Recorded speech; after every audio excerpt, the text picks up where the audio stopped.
am not. I mean, ultimately, the way crypto is going, the way this thing ends up makes no sense. So if you really want a stable coin, you need something stable to anchor it. And that's gold. And there's no talk about that.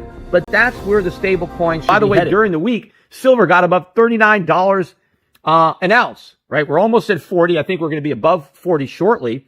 This is the first time since, I think, 2012 that silver got above 39. It pulled back slightly. I mean, I think it closed the week, around 38 and a half. Yet silver stocks are still maybe more than 10% below their peak. That's how much they pulled back on a tiny 1.5% correction in the price of silver. You got a dumping of silver stocks, which had made new 52-week highs as silver went up. And then, of course, it's very weak hands in the gold and silver mining stocks. People still don't have the conviction of this trade. It's climbing a wall of worry, and there's tremendous amount of worry on this wall, which is why I think these stocks are still great buys. Platinum almost hit 1,500. You remember, on my podcast, I specifically told people a couple months ago, when platinum was still below 1,000, I said, you got to buy it. Buy platinum. I said, gold is 3 times the price of platinum. Platinum's risen 50%. That was a great trade. Now, I think platinum may pull back a little bit more. I still like the silver trade better because I think that's going to explode. And I think once it goes to 40, the move to 50 can be very quick. But in the meantime, gold has been going sideways. It's like 3,350, 3,400. I mean, it's been trending sideways because the NASDAQ has been making new highs. It made a new high last week. The S&P made new all-time highs. In fact, on Friday, the S&P and the NASDAQ made new record highs. Now, they didn't close there. They actually closed slightly negative on the day, but they still printed new highs. That's why the interest in gold has temporarily taken a back seat. And that's really what's driving crypto. It's the appetite for risk assets. Gold has been going sideways, and in that environment, Bitcoin has risen along with the NASDAQ and all this extra hype surrounded by crypto week. But getting back to this stable coin. So the stable coins are not going to save the dollar because they don't increase the appeal of the dollar. People are saying, well, everyone's just going to use these stable coins in global commerce, and so that's going to create a need for the dollar. They're not going to use these coins. If the world is de-dollarizing, then they're going to de-dollar stable coin too. They don't care. They don't care how you wrap up the dollar, what kind of fancy packaging you want to put around a dollar. At the end of the day, it's still a dollar. And if I don't want the dollar because the U.S. is running huge budget deficits and huge trade deficits and imposing these tariffs, then why the hell am I going to want a U.S. dollar stable coin? I am not. I mean, ultimately, the way crypto is going, the way this thing ends up is if you want a stable coin, you can't have a U.S. dollar coin because it's not stable, because there's no stability to the dollar, right? Why do you want to hitch your boat to a sinking ship, right? You're going to sink with it. It makes no sense. So if you really want a stable coin, you need something stable to anchor it, and that's gold. And there's no talk about that, but that's where the stable coin should be headed. Gold-backed stable coins, tokenized gold. That makes perfect sense. To tokenize U.S. dollars makes no sense at all. What is the benefit of that?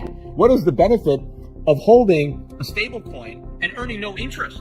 I mean, how? I could put my money in a money market fund and earn 4.5. Why do I want to put it in a stable coin and earn nothing? I've got plenty of liquidity in my money market. I could write checks. I could send ACH transfers. I could use my debit card. I could fund a PayPal or Venmo or a Zelle. Why the hell would I need a stable coin and give up all that interest and let the issuer earn all the interest instead of me? Makes no sense. The main purpose of stable coins is to trade crypto, to trade Bitcoin. I don't care about trading Bitcoin because I don't trade it. So why do I need a stable coin? But I can see the benefit of a stable coin backed by gold, because there, right, it's not easy to use gold as a medium of exchange the way it is dollars. But if you tokenize it, it's very easy. Now, gold can be held by a custodian who can issue tokens, and now we can use those tokens to buy and sell stuff. We can use it as a medium of exchange. We can make instant payments around the world at basically no cost, or practically no cost, at the speed of light. So there is a viable reason to tokenize gold. And gold's not really paying interest anyway. So if I'm going to store my gold and I'm not going to earn any interest, well, why not store it in a stable coin where I don't earn any interest, but I get all the added convenience? I mean, that's how all the crypto people are constantly criticizing gold, because they say, well, you can't use it to make payments. Oh, yes, you can. I mean, you could use it even without tokenization. But yes, I agree. If I want to buy something from somebody in Indonesia tonight and I want to pay for it, I can't really send them some gold physically. But if I had a gold token, a token that was issued, that I can then transfer to that person in Indonesia, and I can transfer the ownership of the gold that never moves, right? That's the same concept as a stable coin backed by U.S. treasuries. The treasuries don't move, right? The dollars don't move. What moves is the token that corresponds to ownership of those treasuries, of those dollars. Not really the treasuries, because you don't get any interest, but the dollars that are there. I can do the same thing with gold, but that makes sense. So we can conduct global payments in U.S. dollars, in gold, with tokens that are tied to and back to gold. So that's what makes sense. That's what nobody is talking about other than me. And I think ultimately that is where we're headed. Anyway, another thing I wanted to talk about that was a big deal this week were the passage of that Genius Act. President Trump made a big deal praising all of the crypto people when he signed that.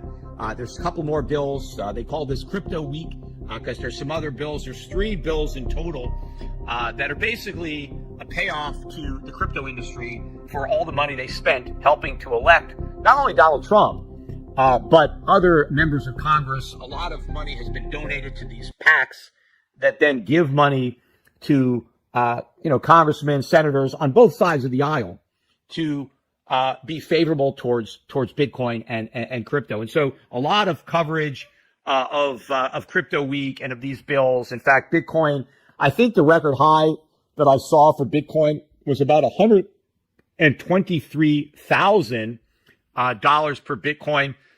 It pulled back to about 116,000 or so before gaining some support and bouncing, but not making a new high. Interestingly enough, though, as high as Bitcoin got in dollars, it never made a new high in euros, and it hasn't made a new high in Swiss francs. Now, I'm not saying that that's not impossible. It may do that, but it hasn't done that yet.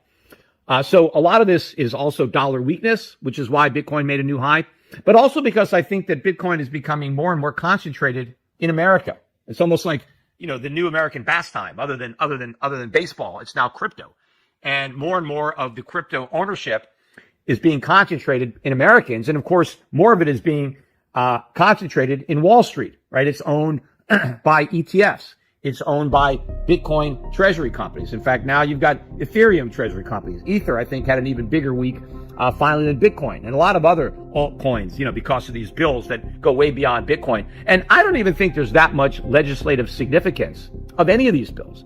I think the primary purpose of all this legislation is basically to clothe Bitcoin and crypto, right, in the trappings of legitimacy.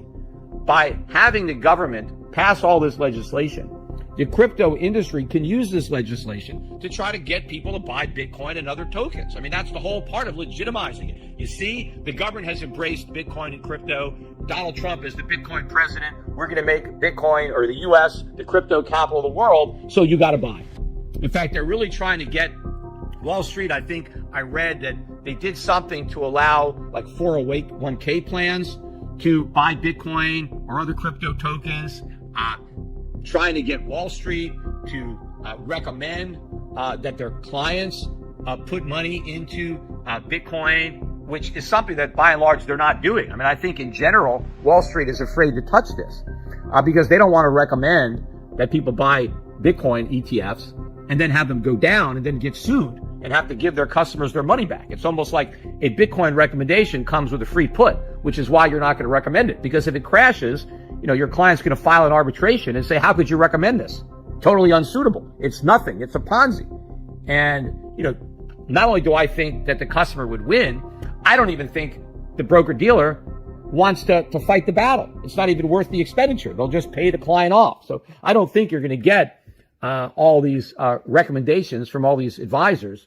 But this is what the industry wants. And I think that's really what all of this legislation is designed to do. It's just to create additional credibility, get the U.S. government, the U.S. Congress to embrace and promote Bitcoin so that you get more institutional ownership. So you get more investors buying it in their IRAs, in their 401ks, through these ETFs, through these companies, which ironically is the exact opposite of the intended purpose of Bitcoin, right? They're not really appealing to the guy who wants to be outside the system, who wants to be more anonymous and, basically stick it to the man, self-custody, your own private key.